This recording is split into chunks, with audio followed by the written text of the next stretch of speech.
നമസ്കാരമുണ്ട്, ബിനിക്കുട്ടനാണ്.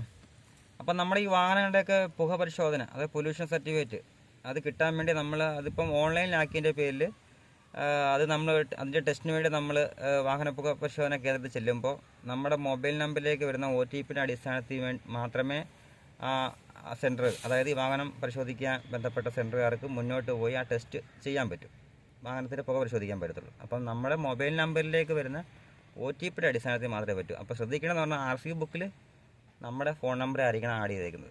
അപ്പോൾ പ്രത്യേകം വേറൊരു കാര്യം ശ്രദ്ധിക്കാം, എംപരിവാഹൻ്റെ സൈറ്റിൽ രജിസ്റ്റർ ചെയ്യണമെങ്കിൽ നമ്മുടെ ഇത് രജിസ്റ്റർ ചെയ്യണമല്ലോ. എംപരിവാഹൻ്റെ സൈറ്റിൽ എംപരിവാഹനെ നമ്മൾ രജിസ്റ്റർ ചെയ്യണമെന്നുണ്ടെങ്കിൽ നമ്മുടെ ആധാർ ലിങ്ക് ചെയ്തേക്കുന്ന ഫോൺ നമ്പർ വേണം. എന്നിട്ട് ആധാർ ലിങ്ക് ചെയ്തേക്കുന്ന ഫോൺ നമ്പറിലേക്ക് മാത്രമേ OTP വന്നിട്ട് നമുക്ക് എംപരിവാഹൻ്റെ സൈറ്റിൽ ഓപ്പൺ ചെയ്യാൻ പറ്റൂ നമ്മുടെ ഇത്. എന്നിട്ട് അതിനകത്താണ് നമുക്ക് RC ബുക്കിലെ ഫോൺ നമ്പർ മാറ്റാനോ പുതിയ നമ്പർ ആഡ് ചെയ്യാനൊക്കെ നമുക്ക് പറ്റും. അപ്പോൾ ഇത് രണ്ടും രണ്ടാണ്, ഓർക്കുക. അതായത് എംപരിവാഹൻ്റെ സൈറ്റ് ഓപ്പൺ ചെയ്യണമെങ്കിൽ നമ്മൾ ആധാർ ലിങ്ക് ചെയ്തേക്കുന്ന ഫോൺ നമ്പർ വേണം. RC ബുക്കിലെ പേര് മാറ്റണമെന്നുണ്ടെങ്കിൽ നമുക്ക് ഈ എംപരിവാഹൻ്റെ സൈറ്റിൽ നമ്മൾ ഓപ്പൺ ചെയ്താൽ മാത്രമേ നമുക്ക് മാറ്റാൻ പറ്റത്തുള്ളൂ. അപ്പോൾ അത് രണ്ടും ശ്രദ്ധിക്കുക. ഓക്കെ, രണ്ടും രണ്ടാണ്. അപ്പം ഉറപ്പായിട്ടും തീർച്ചയായിട്ടും നമ്മൾ ഈ പൊല്യൂഷന് പോകുമ്പോൾ RC ബുക്കിൽ നമ്മുടെ ഫോൺ നമ്പറാണെന്നുള്ളത് ഉറപ്പ് വരുത്തണം. ഈ വാഹനങ്ങൾ കൊടുക്കുമ്പോഴും വാങ്ങുമ്പോഴൊക്കെയാണ് വിഷയം വരുന്നത്. കാരണം RC പേര് മാറ്റത്തില്ല, മനസ്സിലായില്ലേ?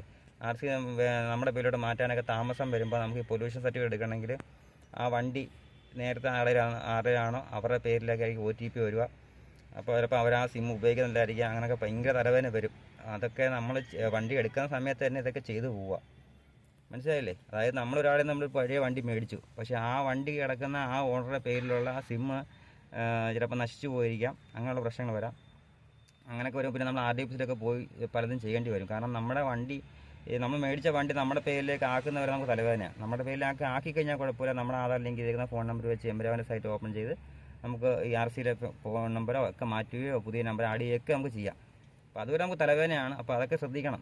പൊല്യൂഷൻ സർട്ടിഫിക്കറ്റൊക്കെ തീരാറായ വണ്ടിയാണോ നോക്കണം നമ്മൾ വണ്ടി എടുക്കാൻ പോകുമ്പോൾ. പിന്നെ അവിടുത്തെ തന്നെ ചോദിച്ച് മനസ്സിലാക്കുക, നിങ്ങളതിൻ്റെ നിങ്ങളുടെ പേരിലുള്ള സിം അതുമായിട്ട് ലിങ്ക് ചെയ്തതാണോ, ആധാർ ലിങ്ക് ചെയ്തിട്ട് ഈ എംപരിവാഹൻ്റെ സൈറ്റ് ലിങ്ക് ചെയ്യാനൊക്കെ നോക്കണം. ഇത് ഈ പുതിയ നമ്മുടെ പേരിലേക്ക് വണ്ടി മാറി വരാനൊക്കെ സമയം എടുക്കുമല്ലോ, 10-14 ദിവസമൊക്കെ എടുക്കും. അപ്പോൾ അതിനെപ്പറ്റി ശ്രദ്ധിക്കുക. കാരണം ഒന്നാമത് പൊല്യൂഷൻ ഇപ്പം 2000 രൂപ ഫൈന്. 2000 രൂപ ഫൈനാണെങ്കിൽ പോലും നമുക്ക് പിന്നെ അത് ഒഴിവാക്കാനൊക്കെ പറ്റും, അറിയാമല്ലോ. 2000 രൂപ ഫൈൻ അടിച്ചാൽ ആ ഓഫീസിൽ തന്നെ നമ്മുടെ പുതുതായിട്ട് നമ്മൾ പൊല്യൂഷൻ എടുത്തിട്ട് ആ സർട്ടിഫിക്കറ്റ് കൊണ്ട് കാണിച്ച് കഴിഞ്ഞാൽ 250 300 കുറഞ്ഞ് കിട്ടും. 2000 എന്നുള്ളത് 1700 രൂപ കുറഞ്ഞ് കിട്ടും.